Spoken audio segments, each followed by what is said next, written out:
Good evening, everybody, for the beginning of the lecture series, which would focus on the ideas that have shaped architectural practice and education.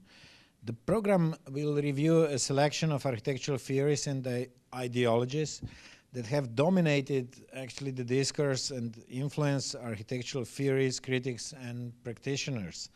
The aim, or the Berlage Institute aim, is here to establish a historical trajectory for a better understanding of contemporary condition of architectural education and practice. And obviously, from our point of view, the only person who can engage in such project was Elia Zenghelis. So, dear Elia, it's really my pleasure and honor, as always, to introduce you, but now to introduce you in this very specific project. I do welcome all of you in Rotterdam, as well as many visitors on our direct web streaming, and I know that all the alumni which have been studying here with Elia for the last 15 years are now watching us from Yokohama to Buenos Aires, probably. And yes, to introduce Elia to you does not need introduction, of course, because Elia has been a fundamental pillar of the Berlage Institute, somebody who actually influenced this place, shaped this place, who was teaching all of us how to actually perform education and research, somebody who was simply for 15 years or more than 15 years, fundamentally important for the development of the Berlage. But that was not really perhaps the most important activity of Elia. He was the one who was fundamentally actually important in shaping or reshaping, if you wish, the world architectural education and the world architectural practice. He was somebody who graduated from Architectural Association in London in 1961. Then he spent 10 years with Douglas Stevens and Partners office in London. And then he was parallel to his early practical experiences in this London-based office, teaching at the Architectural Association, and basically becoming this sort of charismatic teacher of many actually of his pupils who became today what we used to call the star architects sort of community, including Rem Koolhaas, Zaha Hadid, Greg Lynn, and others. Elia came to the Berlage in 1993, if I'm not mistaken, and has been basically from 1995 on the thesis tutor. So somebody who was actually engaged in a developing of the second year thesis with, as I said, many of our students, or most of our students, where he served as somebody who was claiming, he would always say, I'm almost like a midwife. I'm only helping these people to deliver because they came already very pregnant to the Berlage. At the moment, we are operating a little bit different. We now consider that entire group of people are kind of pregnant together with their thesis tutors in order to deliver a certain knowledge and a certain research at the Institute. But if we go back to the history, and this is exactly what partly this lecture series is about to do, then we would like to cover the period from 1948 till 2008, 2009. So almost half of the last century and the beginning of this century, to really look to the practitioners and to invite them here to discuss with us and Elia Zenghelis on something what we would like to call the fabrication of ideology and architectural education as a kind of working title. Why I say it's a working title? Because it's not only the lecture series, it is a seminars for the students first and second year at the Berlage, And it is one project which we would like really to develop with NIE publishers to publish a book on ideology and architectural education. So when we discuss a project with Elia, we selected, together with him, Andrea Branzi, Peter Cook, Peter Eisenman, Kenneth Frampton, Herman Herzberger, Rem Koolhaas, Leo Krier, Massimo Scolari, Denise Scott-Brown, Eyal Weitzman, and Alejandro Zera Polo, and finally the faculties of the Berlage, to look into the ways in which certain ideological positions has been developed in architectural discourse vis-a-vis the architectural education and practice. So we would like in next 3 terms, which means spring 2009, winter 2009-2010, and spring 2010, to invite all of these people. We are very pleased that already the first invitations has been met with great enthusiasm.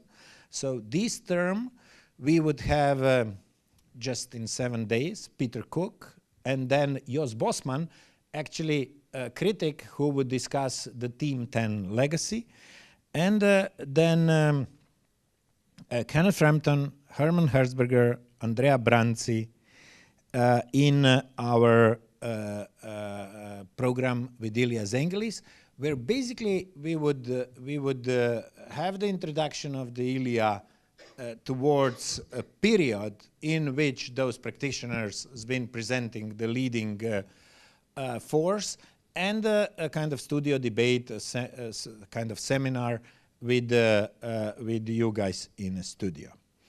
So again, the question is why we do that. We do that because we do understand that the history of the last century, or last half of the century, is not really entirely the property, if you wish, of the knowledge of the practicing architects today, young practicing architects today. We do find the ways in which this history should be revisited, should be unpacked, unfolded, put on a stage, and discussed again. Precisely in the times when many people are saying it's so important, or some people would really say it's fundamentally important, to discuss the role of architecture in a contemporary society today, in times of crisis, some people would argue, or in times in which different ideological critical positions should be put in front in order to find the ways in which architectural practice and education specifically would develop.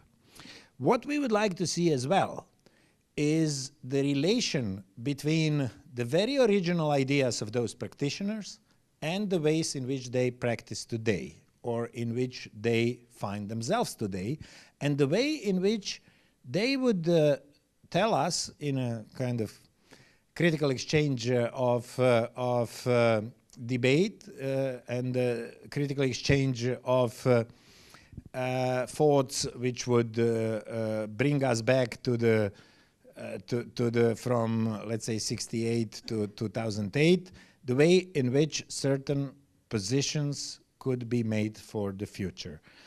When I say certain positions, I obviously mean positions in a way in which architectural practice can unfold. Elia Zenghelis has been awarded with many prizes all over the world, including Anne Sphinx Prize, which Royal Institute of British Architects especially dedicating to the architectural educators. So the people which been fundamentally influencing the architectural education. And in order to conclude this introduction, Elia, I just want to share with the public one sentence. When Elia asked me, but you know, Vedran, do you really know what is the only difference between us and those students? So, Elia, I don't know, maybe we are a little bit older. No. The only difference is that we will always remain children and they will grow up. So, Elia, the floor is yours. Children are now running the show.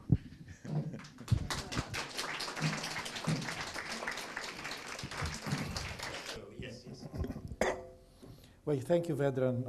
As always, you say very nice things about me, and it makes it difficult for me to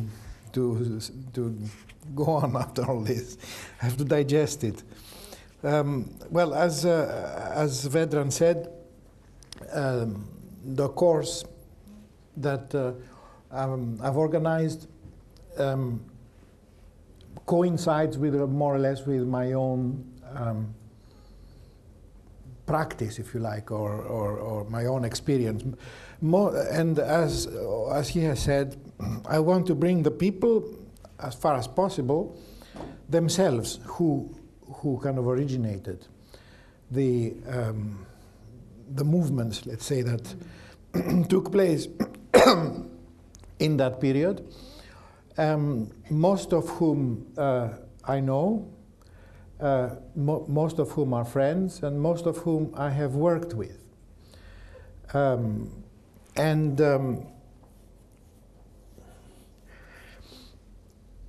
They represent the, if you like, the last, the half of the 20th century. And also some of them represent the future. They're kind of they are active today and will be active and will be changing things. All of them have been to have been kind of harbingers of their future, if you like, in the inspiration that they gave. All of them have been teachers, and all of them and those who and they still are. The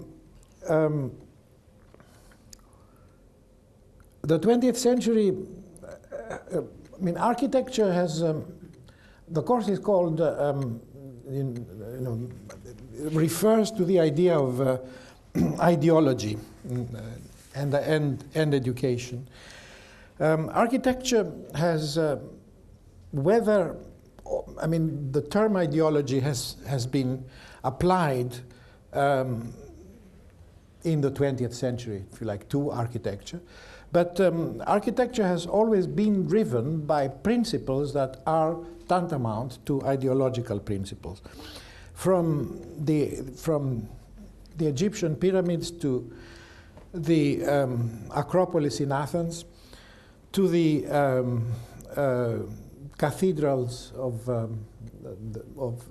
the Gothic cathedrals of the medieval, of the Middle Ages, to Renaissance palaces, and of course to the modern movement, etc.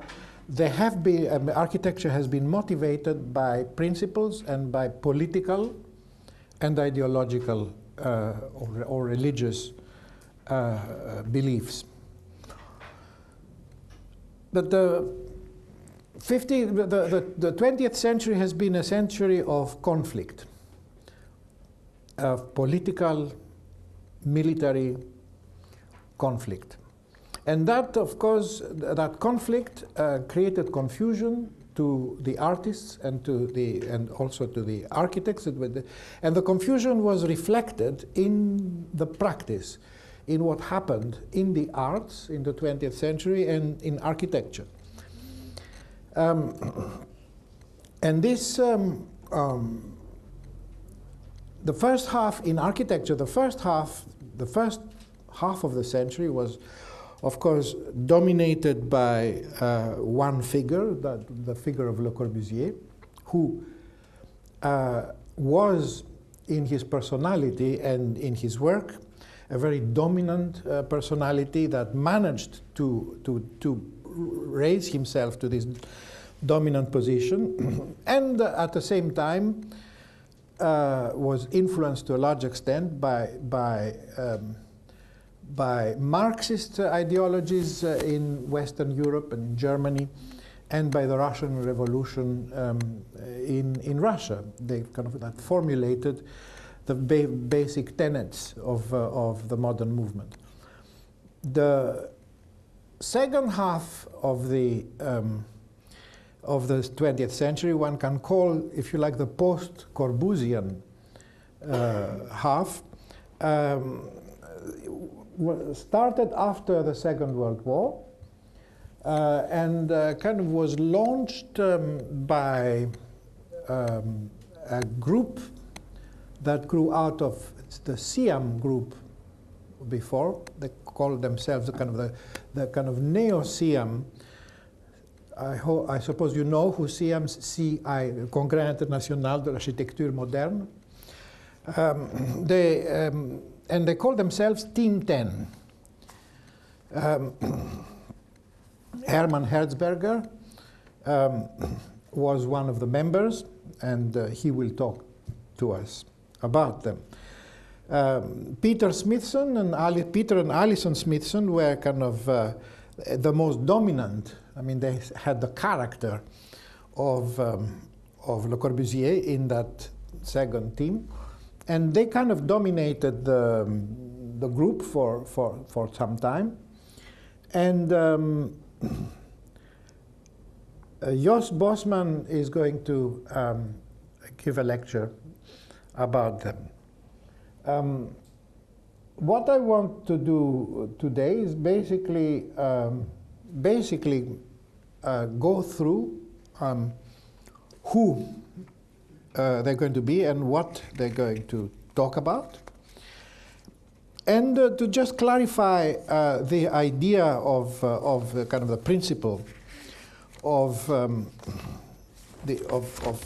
kind of ideology, where it comes from, if you like, at least in the in the 20th century and today. Something that a lot of students are not aware of, a kind of a very conscious position that is taken in the actual practice or theory of architecture that is based on very fundamental beliefs that are political. Architecture is the servant of power, and therefore it is very much allied to political beliefs.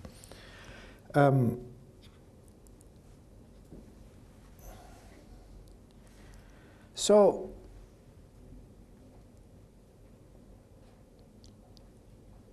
among other things, this course kind of will approach, as it approaches the history and the philosophy of architecture, it will do it in a way that focuses on conceptual issues. What sort of ideas on architecture were thinkable at a particular time? What sorts of intellectual options and strategies were available to architects, as well as to the general public, during a given period? What types of terminology were known and employed during certain epochs? Because the evolution of architectural theory does not emerge from the straightforward accumulation of facts, but rather from a set of changing intellectual circumstances and possibilities. And as such, it is non-linear, it is kind of very convulsive. Especially, I'm talking about the 20th century. It's engendered by basically theoretical and ideological motivation, and it's a byproduct of what the prevailing perceptions of the practicing members of the architectural community are at any given historical time. In this respect, it resembles, if you like, often the association of architecture with science has been made. Architecture is not science, it's not scientific, but there is a similarity in exactly that point, in that its premises and historical progress are founded upon what Thomas Kuhn calls in his book, The Structure of Scientific Revolutions, paradigm. The paradigms, sort of exemplary tenets, having a twofold meaning. The first meaning stands for theoretical and ideological rallying points that unite the architectural community into a common faith, and as a result into a collective and communicable formal language, a language that is understood by the public and that sustains the culture of architecture. Kuhn points out that a paradigm, as a paradigm, that when a paradigm is stretched to its limits, anomalies begin to accumulate in science, but we can see that the same thing is happening in architecture, because failures of the current paradigm to take into account changing historical circumstances, but also the existing physical context is itself changing, and the kind of paradigm does not apply, and disregards the immutable aspects of architecture itself. The significance of these anomalies generates a corresponding loss of faith in the very idea of paradigm, and then one finds oneself in a situation of crisis. And we can say that we have been in a situation of crisis in terms of kind of a paradigm for architecture. And that, as a result, launches a kind of empirical and value-free and self-referential preoccupation amongst practitioners for novel and primary iconic alternatives, a search for the new, but that is all done in a vacuum, and a vacuum that is dispossessed of the old. Kuhn defines this parallel predicament as an immature science. So we can say that we are now going through an immature science in what he sometimes calls its pre-paradigmatic period, as lacking consensus. Competing schools of thought possess different procedures, theories, and even metaphysical presuppositions.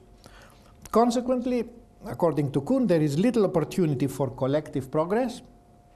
Even localized progress by a particular school is made difficult, since much intellectual energy is put into arguing over the fundamentals with other schools, instead of developing research and developing a research tradition. So, architecture, as it follows the vicissitudes of history, is like science, similarly subjected to the convulsive and transformative upheavals of ideological and theoretical revolutions and their resulting paradigm shifts. And these are brought about when the validity of existing paradigms begin to lose their hold on the community of architects, and a period of empirical experimentation is practiced instead of new paradigms. And this period Kuhn singles out as interparadigmatic. Once a paradigm shift has taken place, the textbooks are rewritten. Often even the history is rewritten, being presented as an inevitable process leading up to the current established framework of thought and its revised theory. But for this to occur, an exemplary declaration, a powerful declaration that is powerful enough and born out of a state of exception, takes the place of the old ailing paradigm. This, for Kuhn, is the second meaning of the term. So, I'm going to just go to the sequence of the lectures and the starting point. This is where we start. The ruins of the cities that were mostly suffered through the convulsions of the Second World War, such as London in this picture, Berlin, Rotterdam. And this is a picture of Rotterdam after the Second World War. And this is the situation that kind of young architects found themselves in when they finished either being in the army during the war or having just finished their military service just after the war. Amongst them were people such as Peter Smithson and the members of Team 10. All of them followers of Le Corbusier and admirers of the Siam team. And they came up with visions for replacing the ruins with these post-Corbusian, but at the same time critical reinterpretations of Le Corbusier's tenets. Like here in the Golden Lane project by the Smithsons, where the street is no longer a rue intérieure, kind of a street, an internal street, but what they call it now a street in the air. It's an open air street, corridor, and that gave rise to a typology that we are familiar with because lots of bad copies or versions have been built all over the world, and they are badly used because they are badly kept because they are inhabited by people who cannot afford themselves to upkeep them. They don't belong to them. They belong to the state, and the state ignores their state of disrepair. These are kind of famous collages where Gérard Philippe appears kind of at the time kind of famous French actor in the upper picture, and Marilyn Monroe with Joe DiMaggio in the lower picture. So, where's the list here?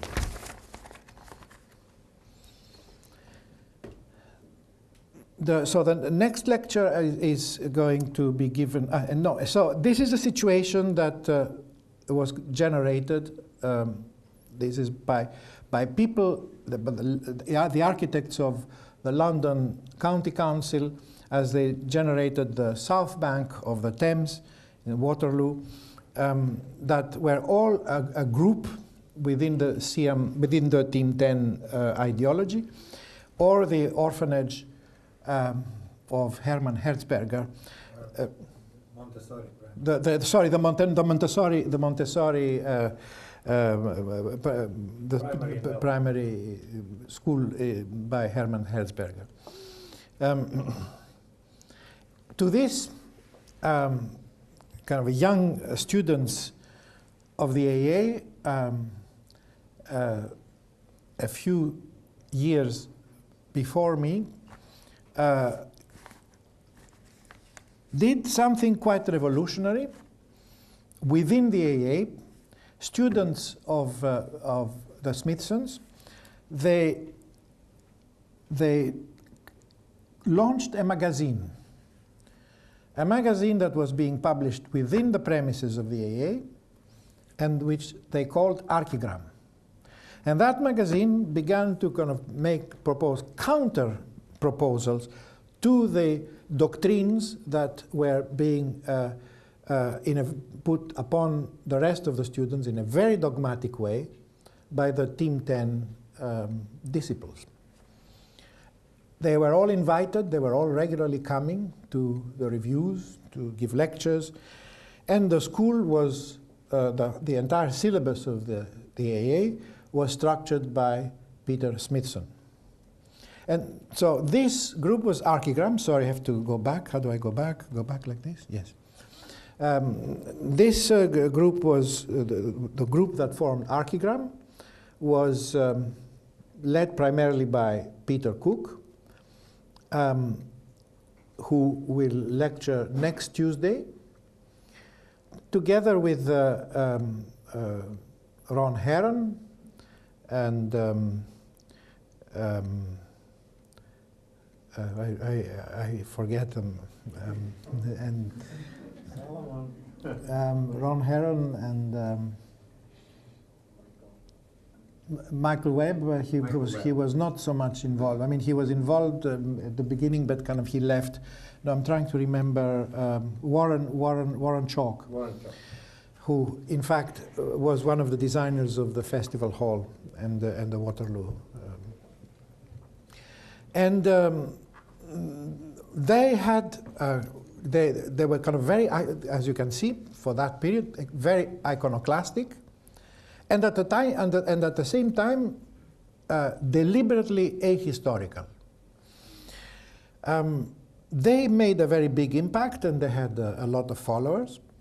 But then something else happened. Because of the fact that they coincided with a kind of consumerist euphoria of the 60s, especially London in the 60s was a kind of paradise of consumerism, nightclubs, disco, the Beatles,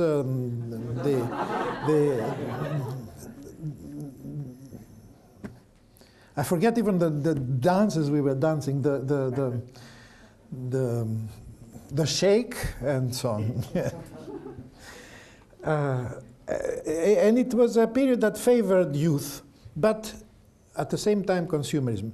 But in the meantime, in Paris, there was a very strong left-wing resistance to this kind of spending and money and flowing around, money flowing around, and kind of consumerism really flourishing to a great extent, until inspired by a strike of I think it was farmers, yes, the strike of farmers. All the students of the Sorbonne created what has become known, and especially led by students of architecture, the events of May '68 in Paris. As a result of the events, everything changed, because after Paris, similar rebellions happened in England, even at Columbia University, and architecture became anathema. Architecture was considered good only for making monuments for princes, and the duty of architectural students or architects was to no longer practice building, but only associated social intercourses. So the idea of architecture in itself and its history was completely rejected, until a movement in Italy of equally left-wing students and young architects, but who really believed in architecture, and they decided to resuscitate it by means of projects that were not necessarily buildable, projects that were critical, but nevertheless architectural projects. And these were the Archizum people, with the Archizum group and the Super Studio group, of which Andrea Branzi was the leader of Archizum, and whose project you are looking at, the Archizum project of the No-Stop City, and who is also going to be lecturing to us on Archizum, on the Italian radicals, as they well known. As as I mentioned, to say that the question, the period of the May '68 and repercussions and impact on the practice, put in the kind of into a broader historical context, will be lectured by Kenneth Frampton, who will also be coming in next month. No, this month. Next month.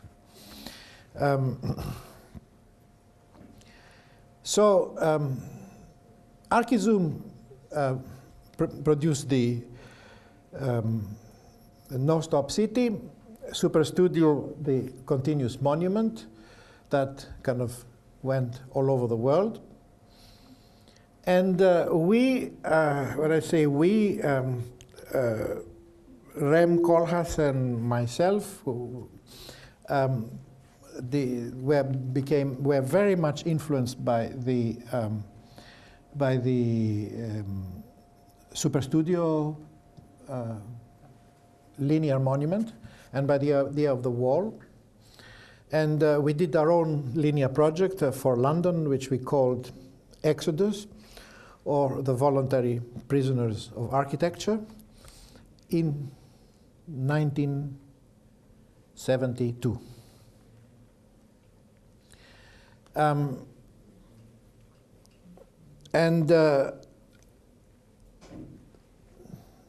About that, the OMA, and as a result, we kind of founded OMA. Now, what's important to say about OMA is that there were two. You can say that there have been two periods of OMA. One, which is kind of not really very much discussed nowadays, which was from 1972. Officially, we inaugurated it, let's say, in 1975, to 1987, which was when I left OMA, and then the second period was a period and that was based in London. And the second period is a period when Rem opened the office here in Rotterdam, and which is until the present.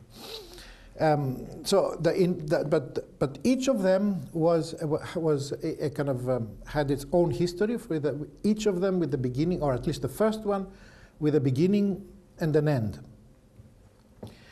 And it ended with this particular project, which was the last project that we did together, the competition for Park of La Villette in Paris. And then there was Zaha Hadid, who was a student of us. I mean, Rem started teaching after finishing his studies and his postgraduate studies in Cornell. He came to the AA. Zaha was our student, and of course, the Zaha-esque traits of her personality were immediately obvious in the kind of first project that she did. In fact, this is not the first project, but it is the first project that she really published by herself. And that period, I will partly lecture myself, and Zaha will lecture about her work.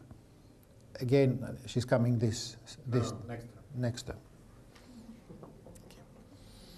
And then, in the meantime, in America, there was Peter Eisenman, who was to whom Rem went to spend a period in working at the Institute in New York, and I joined them in 1974, 75. And at that time, Peter was kind of obsessed with kind of this kind of agonizing development of a house and its variations, and he really was daily agonized over this one and the same project. A very different person than the happy young Peter Eisenman that we encounter these days. And around that same period, Ken Frampton wrote, was writing it for about 10 years, but in 1980 published his reference book, The Modern Architecture, Critical History of Modern Architecture.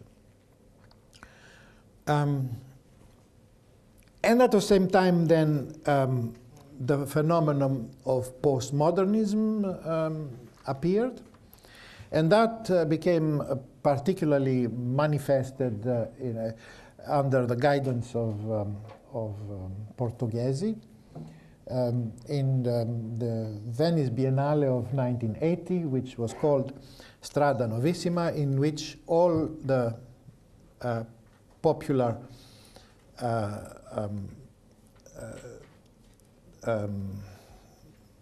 postmodern architects of the day were invited to build their facades. For some unknown reason, and I think it was very reluctantly, and through, I think, the pressure of Charlie Jenks, we were invited also. And of course, our version, or our entry, was a kind of a complete refusal to build a kind of a facade of a kind of reconstituted archaeology. So we just put in front of our cave a gauze into which you would enter by simply lifting one corner, and inside which we just hung the drawings of our projects. So this was our entry, basically, for that really a glorification of postmodernism in 1980. And as I said, but anyway, I will be giving a lecture on these projects myself. At the same time, Aldo Rossi, who was really had written his famous book, History of the City, and his projects were becoming very, very influential, especially in Italy. And at the same time then, and Pier Vittorio will give a lecture on him. Leon Krier was also a rising phenomenon, someone with whom I became very close, especially as our views were in clashing in 100% in everything about architecture, but nevertheless we appreciated so much our arguments, our debates, that we became close friends. Having started as a modernist, as you can see in this drawing, which he crossed out himself, when he converted himself into a kind of post-classicist. Then that's a project that he did for Jim Sterling when he was. And we're going to have Denise Scott Brown to talk about the parallel practice of Venturi, Scott Brown. And is she coming this semester? Oh, next semester.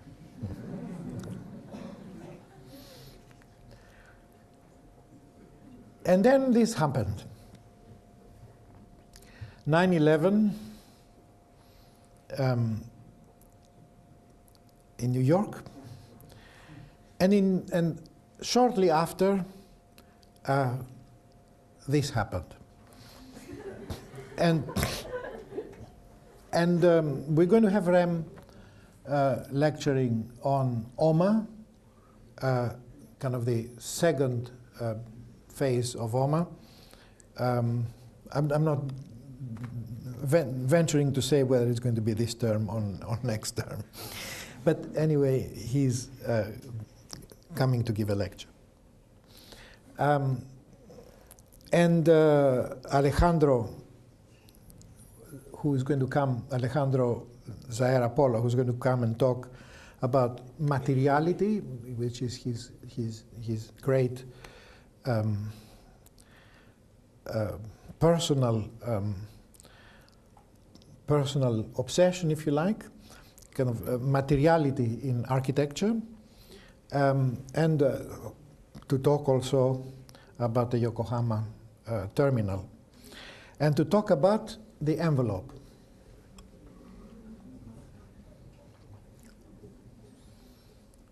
And we are ending the series with Dogma. Pier Vittorio Aureli and Martino Tatara.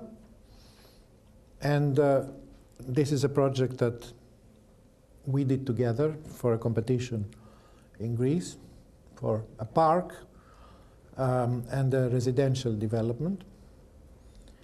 And this is the project that they did for a new city in, no, for their, is their Stop City project.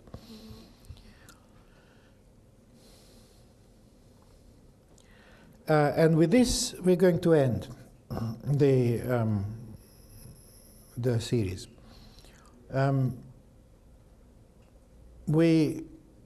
There's going to be, of course, in the background throughout, a kind of a dormant influence to the best of architecture in that second period, the figure of Mies van der Rohe. And a lecture will be given on him and his influence on the second part of the 20th century. And there's also going to be a lecture by Eyal Weizmann, which is a kind of which is, if you like, a lecture, a kind of anti-architecture lecture. Eyal Weizmann is an architect in Israel who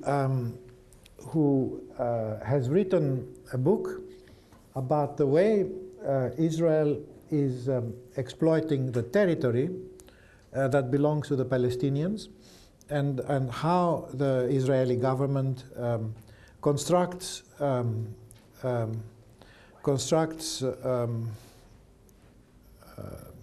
are they called, these not dormitories, but settlements, construct settlements on hilltops in Palestinian territory as kind of in order to establish a strategic network across the country. He's a very serious thinker. He's teaching architecture. He's a professor in London, and he kind of shows the strategic political relevance of architecture and how it can be used strategically for politics. So, harbingers of the future are yourselves, the harbingers of the future, the students of the Berlage.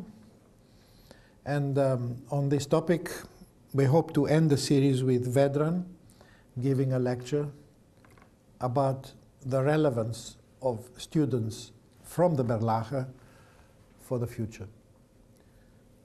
And that's it. So, if you have any questions, please ask them. Be free to ask any.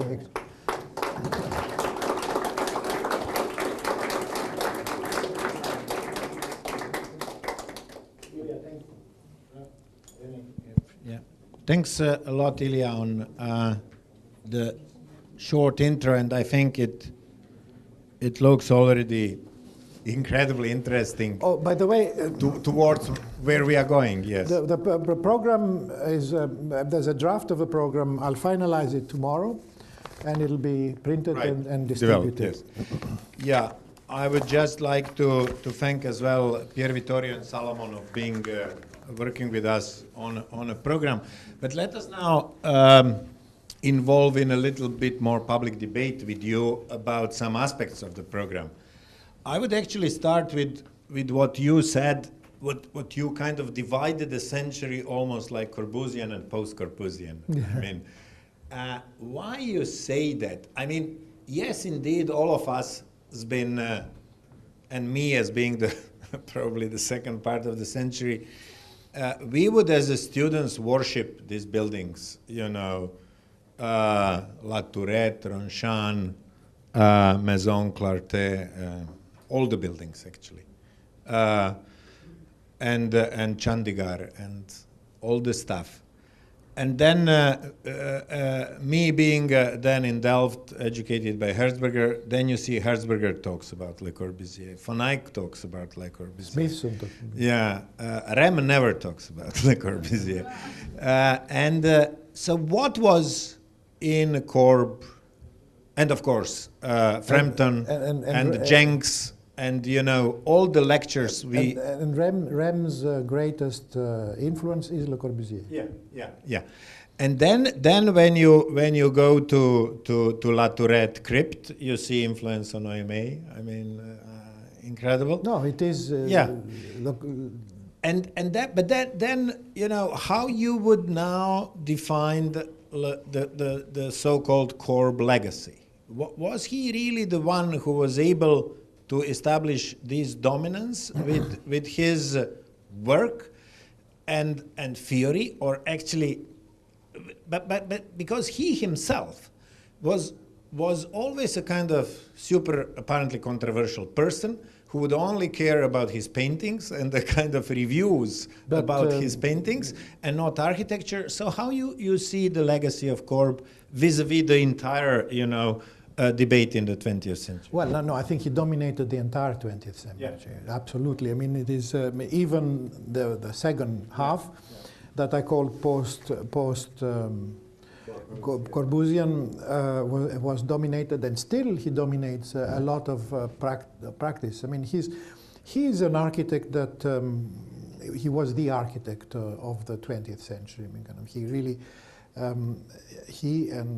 mean, personally admire Mies van der Rohe more, but the personality of Le Corbusier's work seems to have had a much bigger impact on the practice of architecture, except for because I don't think that American corporate architecture is necessarily is influenced by Mies in any way. It's just a thing in itself. I mean, you see his influence almost everywhere, even unconsciously by developers. I think it was a combination of the power of his ideas, of the way he reinterpreted the sterility of the modern movement, and gave it life, gave it a new life, and also the richness of his ideas, but also to a very large extent his personality. I mean, apparently I've heard this from Steinman, Martin Steinman, who kind of has researched the Siam papers in a great way, in great detail, that he really dominated the Siam congresses. I mean, he really was making everyone shut up if they disagreed with him. You know, he would shut them up. You know, he apparently was tyrannically dominant. You know, in the Siam, in all the Siam congresses, and set the agenda and the conclusions and the time and the boat, Patrice in 1933, the Athens, and it was so he had that charisma to dominate as a personality as well. What I would like now to ask you, that obviously you at original OMA and AA has been studying a lot of Russian constructivists. Actually, I think Zaha's thesis, final project, was on Malevich, right? Quoting Malevich, studying Malevich, and then discussing suprematism. I mean, what was driving you from Corbu to neo-constructivist? How you've been looking to the Russians? I discussed with Christianse and the Neutelings, which been this early second OMA. Rem would send them here in Rotterdam to learn Russian to understand the drawings. So what was a kind of fascination with Tatlin, with Malevich, with Russians? Was that a kind of ideological sort of nearness, if one can say, or more a kind of promise of a creation of radically new society in one way, where architecture would play a major role? Yes, I mean, I think that it was more for me anyway, their call to a new city, to a new world, was more appealing than Le Corbusier, whom I found hysterical. And that was my own. I was greatly attracted by their sustained, and also by the whole that period, the way it was related to agitprop,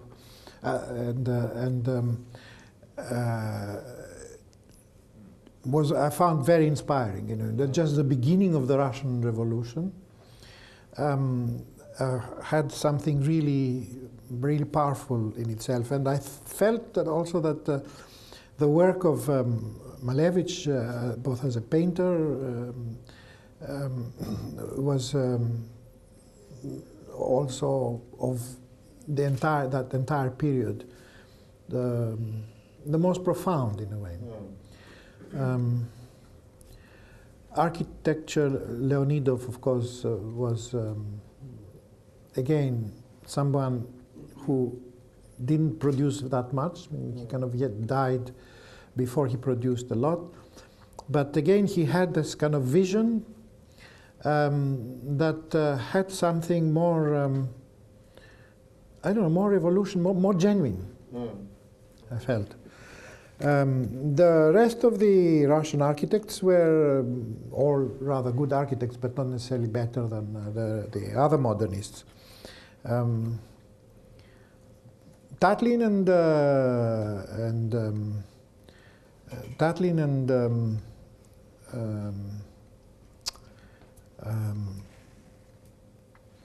the Roundhouse and Melnikov again never had that draw for me. I never was drawn to their.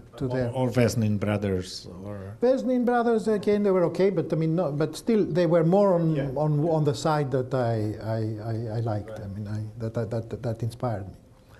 Yeah. Okay, could you tell us a bit more on this critical, I mean, years at AA with Alvin Boyarsky and with the students? In which way AA was representing this kind of phenomenal, I would say, a kind of generator of new ideas, the people which basically became then leading practitioners all over the world?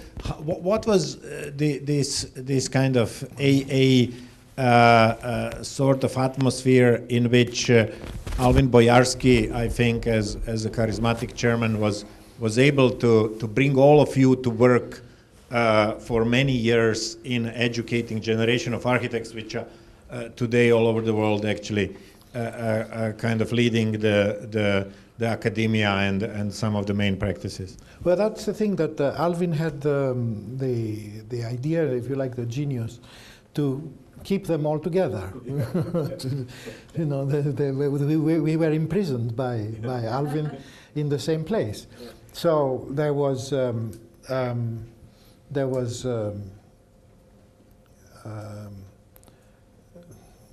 Libeskind, there was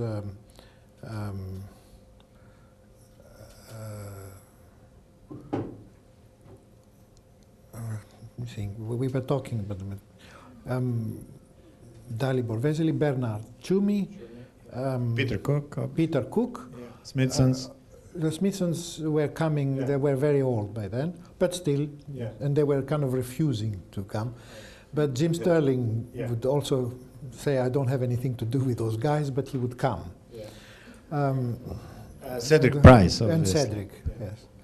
So that's what made this kind of golden decade, the 70s at the AA. It was, yes, it was educationally, the AA was, it lived its golden age during the Boyarsky period in the 70s. Right. And then if we move from AA, then obviously what was very important was Peter Eisenman Institute in New York. Yes. I mean, that was like a second kind of center. Yeah. Until I came here and I saw that this was a kind of like another version of AA. Right. Yeah. It was very similar, similarly structured, except that one could not have so many different people. That's all. Right. It was small. Right. Yeah. Good, Elia. Thank you for this. Your questions to Zenghelis.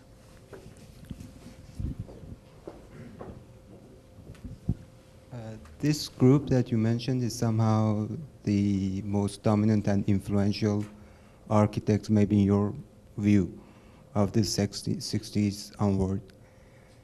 Are there any other architects who you would mention, also would like to include? To include? To include in this list? List of architects that... Architects that yes, of course, there would be. I mean, I mean, what the architects that, and maybe I have made omissions, but the architects that I have chosen, and it's something that also Pier Vittorio reminded me to stress yesterday. They are not the best. None of them are necessarily, we're not choosing here the best, we're choosing representative. They're representative of a particular mood, a particular historical moment, and they kind of can speak for that, for a particular ideological position or commitment or time in those last 50 years. Not necessarily the best architects, and that is for sure. And some very good architects often cannot talk. But also, most importantly, they're all educators. Yeah, I said that, yes. I said they all are educators. They all have been teaching and are teaching. I said it, but I mean, it's very important to stress, yes. More questions?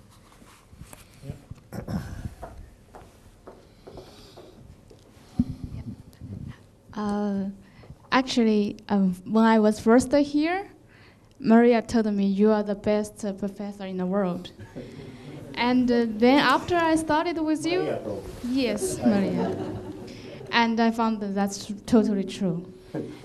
And I want to ask you a question, and for a long time, try to find a appropriate time, is when a student come to you in your 40 years teaching, you have a little bit of contradiction with the idea. What's your your position, and what should be the student's position, and how you try to talk, try to teach in these 40 years, and when you be this. Okay, so the question is about contradicting positions, probably between you and the students, and the pedagogical way in which to handle it. So the first part of the answer is that I don't have a standard way of reacting to the same question, because I don't. I mean, if I'm put to say, if I'm contradicted back, I don't necessarily respond. It depends. I mean, I try to respond differently to different people. I mean, I kind of according to the person, and also it depends on my mood. if I'm in a good mood or if I'm in a bad mood. There's no standard prescription, but I will debate. I mean, I will try to debate. I mean, I will try to be to not be in a bad mood. And I have a question. In 1971, Charles Jenks wrote in an article over Ralph Erskine that there would be a time in which biker wall would mean to in biker wall. Biker wall, Newcastle. In Newcastle, in England, this project would mean to a generation of architects what Weissenhof meant to the modern architects that were educated at some other generation. But then came the 70s and the postmodern and all that. But now that and also the generation that refused to build in order to engage in some kind of other, as you said, social intercourse affairs or the like. But when I saw that in your list, you included, for example, at the very end, people like Eyal Weizmann. I wonder if it have to wait 30 years until now to another generation of architects to meet or to fulfill that kind of premonition that was that I talked at the beginning, you know.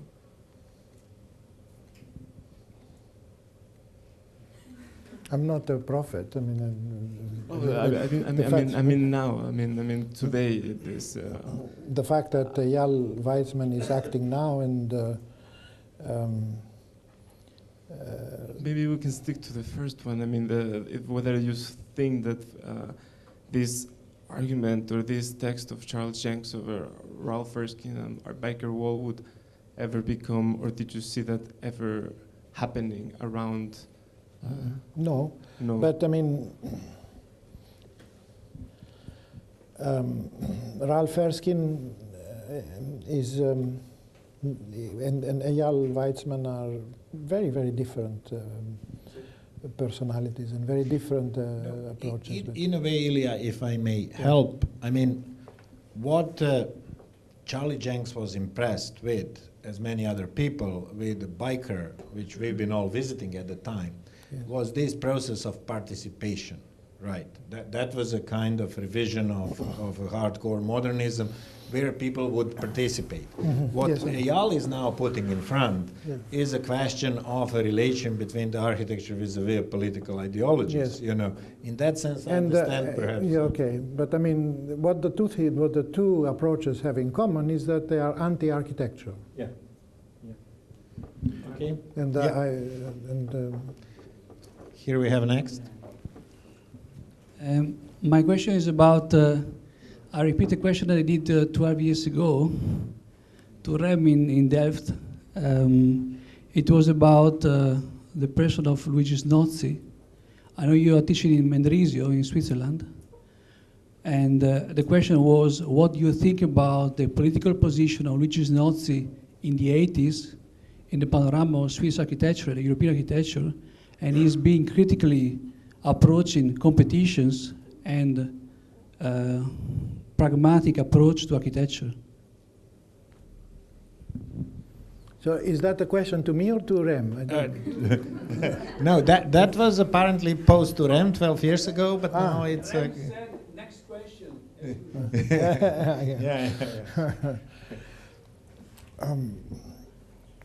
I don't know Luigi that well, but I know that his position is one of... he has been well known as a kind of left-wing Swiss architect. And I don't know in relation to what Political approach to the practice of architecture. So yes, I mean, I have great respect to his but mostly on the practical pragmatic approach. Yes, I mean, I have a great respect for his approach and for his integrity. He's one of the architects that I know with the greatest amount of integrity. Next. Okay. And he's consistent You know, one can rely on him on coming up with kind of very consistent point of view. Right. Yeah, okay. Yes. I wanted to ask, of course, you were at the origin as a teacher and then as a partner, as a friend of so many famous people that we all know today. You are living history here in front of us. So I wanted to ask you, after seeing all them grew up and take different paths, and this may be a difficult question, how much you think an architect should grow up? And how much should he stay young and should keep his initial ideologies alive? Again, I think that, first of all, it's not a question that can be answered as a general question, except for part of it. I mean, I think that everybody should grow up and not grow up at the same time. You know, I mean, whether architect or for the rest, again, it depends on, I mean, people are different, individuals are different, you know, and they have different needs, different ways of maturing, different, you know, maturity comes to some people very late, to others early. Or too early. Hmm? Or too early. Yeah, or too early. No, but I mean, real maturity often, you know, we take Sterling, for instance, he matured kind of fairly late. When he produced his best work, I mean, in his 50s. I was curious about a question, like a personal question. Did you have any teachers? Like, from where did you start from? Because we always hear about your teaching career, but what about your... Well, I was a student of Peter Smithson. And we had a lot of arguments, and I didn't agree with what he was. I didn't agree with what he wanted me to do. But I found him very, very constructive in the fact that he let me do what I wanted to do, and he kind of was able to help me. And to give him very good criticism. He was not the best teacher I've had. The best teacher I've had was somebody who died young of multiple sclerosis. And his name was John Killick. He was a member. He was a partner of a not so good but quite well-known firm in England, Partridge, Killick, Partridge, and something. Anyhow, one of the established firms. But he was a very good and understanding teacher. And the other one was Arthur Korn, but he was very old. He was nearing his 80s. He was one of the early members of Siam, if you like.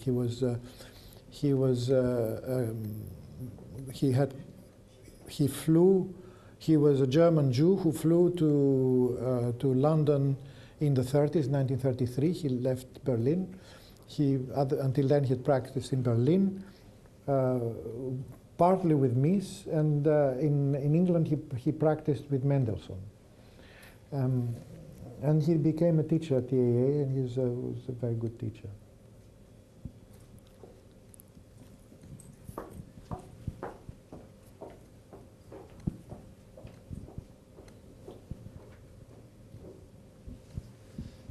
I have a question related to your interest in the Russian constructivists. Was like a radical rereading of history, almost an opportunistic reading, or finding some history which feels very new, and I can imagine that at that time, and still now, if you read the magazines of that time, it feels like a discovery and a revelation. And I was wondering, this rereading of history, if you present your lecture series today, to me it doesn't at first sight feel like a rereading of history, but more of consolidation of a history I know and I have been educated in. And I was wondering why you present these people and what do you expect from it? Oh, I see. About these the people. I thought you meant the constructivists. No, I mean there has not been any similar. I mean, if you could find alternatives that would be better than these, I would take my hat off to you, because there has not been anything like the constructivist, like the kind of Russian Revolution, happen in Europe in the second part of the 20th century anywhere. So I would be very surprised and also what I'm having is practitioners who are also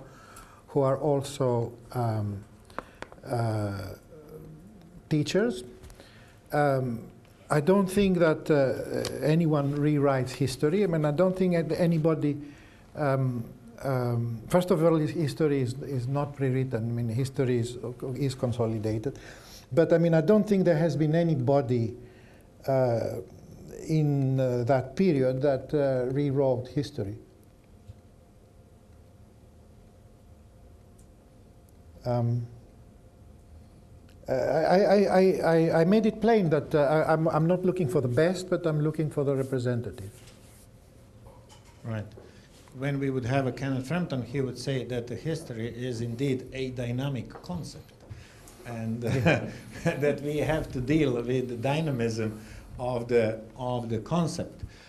What maybe to add to Freek's question, what we would like to produce is a book as a format, right?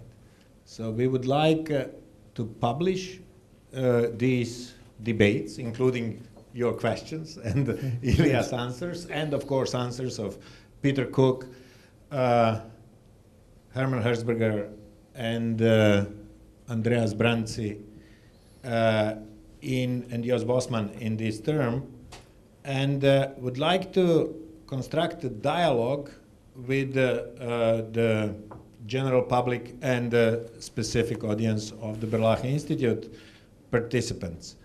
We equally do believe that such a project would, I think, if I may go back to the Elia's question, question the position of the architects, practitioners, and educators today, and the way in which we operate today.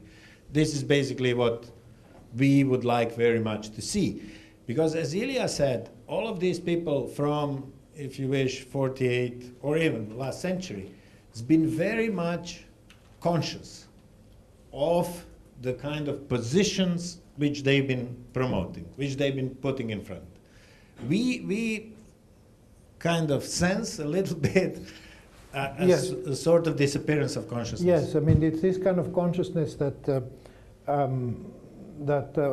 somehow we find missing in a lot amongst the younger generations. A consciousness of knowing why, what, and the what and why. Yeah. The what, the how, and the why. Yeah. Elia, I hope or I know that this will cause, I think, a very great interest, and then we will have indeed a real interactive relation with our audience and our students. And I thank you a lot for taking this project to the Berlage Institute. Thank you very much. Thank you very much. Thank you.